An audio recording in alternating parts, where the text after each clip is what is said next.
আমরা একদম মানে সুন্দরভাবে আমাদের সংস্কৃতিটাকে আমরা সারা বিশ্বের মধ্যে তুলে ধরব। আমাদের এই ধরনের কর্মকাণ্ডে আমাদের ভূমিকা থাকবে, যারা এই ধরনের সংস্কৃতির উপরে আঘাত হানে, সেটা উদীচীই হোক, সেটা ছায়ানটই হোক, সেটা বাফাই হোক, আরও কিছুই হোক, কিন্তু এটা আমরা হতে দিব না। এটা আমরা কঠিন হস্তে আমরা দমন করব, এটা আমরা হতে দিব না। এটা আসলে এই লড়াইটা আমরা চ্যালেঞ্জিং মনে করি, যে কতটুকু বলবো না, যে বেশখানি আমরা এটা চ্যালেঞ্জিং আমরা মনে করি। এটা আমরা সামনে আমাদের দল যদি ক্ষমতায় আসে, আমরা এটা কখনই হতে দিব না। আমরা একদম মানে সুন্দরভাবে আমাদের সংস্কৃতিটাকে আমরা সারা বিশ্বের মধ্যে তুলে ধরব। আসলে আজকে জাসাসের ৪৭তম প্রতিষ্ঠাবার্ষিকী, এবং আমি প্রথমে একটু বলে নিই যে আমাদের প্রাণপ্রিয় নেতা শহীদ প্রেসিডেন্ট জিয়া রহমান, উনি ১৯৭৮ সনে এই আপনার এই জাসাসকে উনি প্রতিষ্ঠিত করেন ওনার নিজের হাতে।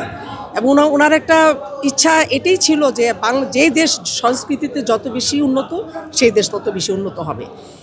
এই জিনিসটাকে উনি ধারণ করেই কিন্তু প্রথমেই উনি কিন্তু বাংলাদেশে প্রতিষ্ঠিত করেন। তো আমাদের একটাই চাওয়া থাকবে যে আমাদের পরবর্তীতে আমাদের যে সংস্কৃতিটা এটাই আমরা জাসাসের মাধ্যমে তুলে ধরবো, এবং বিদেশি সংস্কৃতি আগ্রাসন এটা আমরা বন্ধ করব।